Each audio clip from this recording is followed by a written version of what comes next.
Nurul Syafiqah, Husnina, and Syafiqah.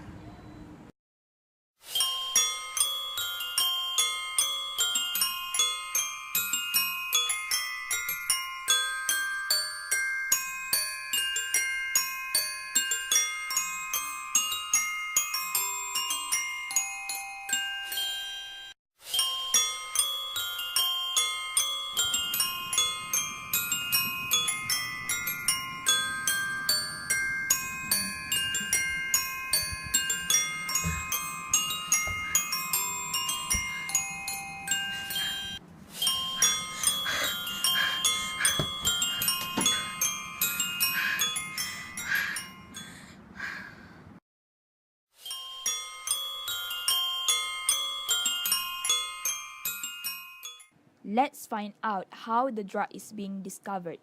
In the early year, it was found that the presence of pharmacological effect will be seen by the interaction between catecholamine selectively receptor.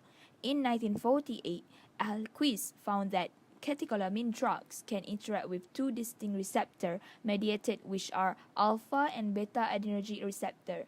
Then, in 1958, Eli Laboratories discovered the first beta-adrenergic blocker, which is dichloroisoproterenol, which played its role in preventing the epinephrine activity. But there was no initial appreciation to this clinical application.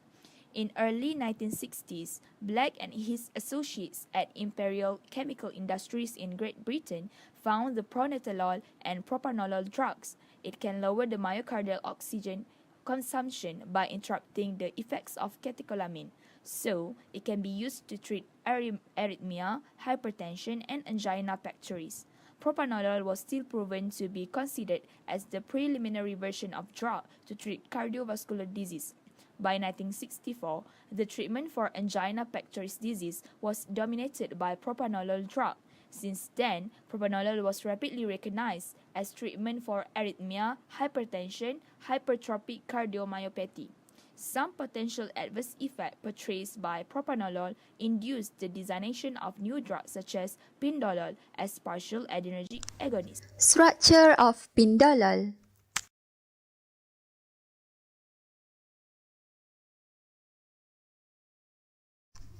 Hydroxyl group. Essential for hydrogen bonding with beta-adrenergic receptor results in reversibility of the binding. Amine group. It will form ionic bonding with the receptor.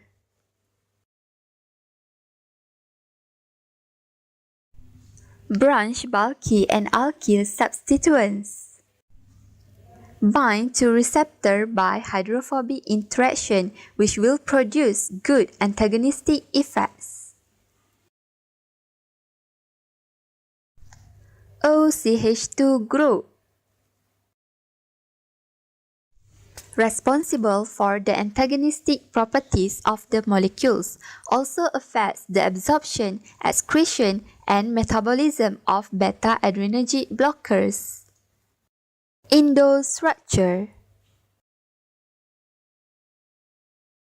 It is different from propranolol, which has naphthalene structure.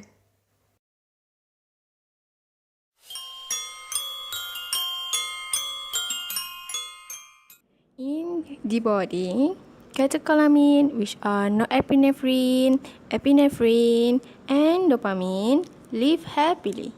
They bound dynamically to beta receptor. Then come a foreigner called Pindolol. It binds non-selectively to beta receptor. The catecholamine are so sad and angry because it cannot bound to beta receptor anymore. Pindolol is an antagonist. However, it have intrinsic sympathetic activity. Thus, it also known as partial agonist. Pindolol can stimulate the beta-1 receptor quickly, then decrease chronotropic and inotropic effect of heart when compared to the endogenous catecholamine.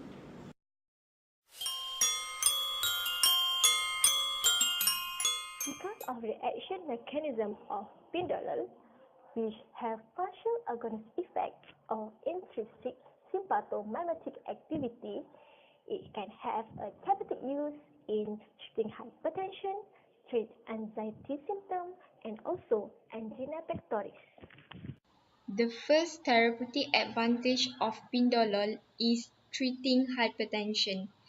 Pindolol partially blocks beta-1 receptor that present as a node. Thus, it affects conducting system and contracting myocyte in heart. This will reduce the sympathetic activation in heart. However, Pindolol just slightly reduces normal resting heart rate, cardiac output, and also its contractility. The undesirable effects such as increase in peripheral resistance will not happen since decrease in the blood pressure is not significant in using Pindolol. Therefore, the baroreceptor at the carotid sinus and kidney cannot detect the change in blood pressure.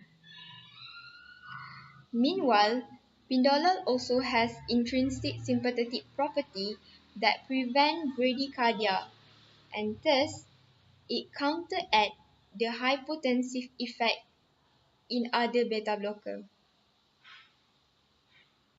Pindolol treating angina pectoris by blocking beta-1 receptor present in myocardium.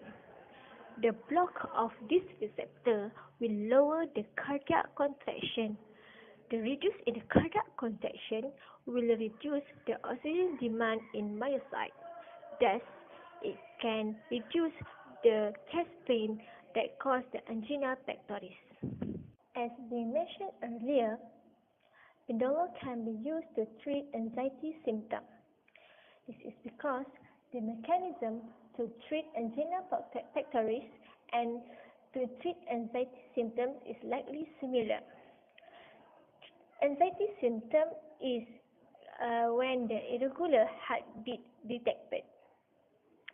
Pindolol, a type of beta blocker, will bind to the beta-1 receptor and act as an antagonist. This Pindolol will slow down the sympathetic nervous system activity, thus will make the heartbeat become normal. Pindolol also has low rebound phenomena. Withdrawal symptoms seen after sudden stop of using beta blocker in treating hypertension or angina pectoris. This is because of increased density of beta adrenergic receptor at the organ. However, Pindolol has low or no rebound phenomena since it is partially agonist beta blocker that has smaller alteration on the density of beta adrenergic receptor during the treatment. Now that we have heard about the spooky stories of Pindolol, let's hear some more from its adverse effects. Here, I present to you the common adverse effects present in most beta blockers. Bronchoconstriction are common in patients with underlying asthma, while abrupt halting of Pindolol may cause arrhythmia. Some other adverse effects of beta blockers are bradycardia, cardiac depression, cold extremities, fatigue, impotency, and CNS problems. However, Pindolol does not present with all of these side effects, and they happen only rarely. Only fatigue, cold extremities, and dizziness are commonly seen with Pindolol. So, between bronchoconstriction and nightmare, which of these effects would haunt the patient the most? Actually, none of these two side effects are truly common nor severe in Pindolol. Studies show that effects of Pindolol in causing bronchoconstriction is no less than the effect of a placebo. This is due to its intrinsic sympathomimetic activity ISA, where it partially stimulates the beta adrenergic receptors, which causes partial bronchodilation despite its bronchoconstriction effects. In terms of nightmare, however, although Pindolol is slightly more lipophilic than atenolol, which may allow Pindolol to cross the blood-brain barrier, yet there are not many studies that can prove the evidence where Pindolol can actually cause nightmare.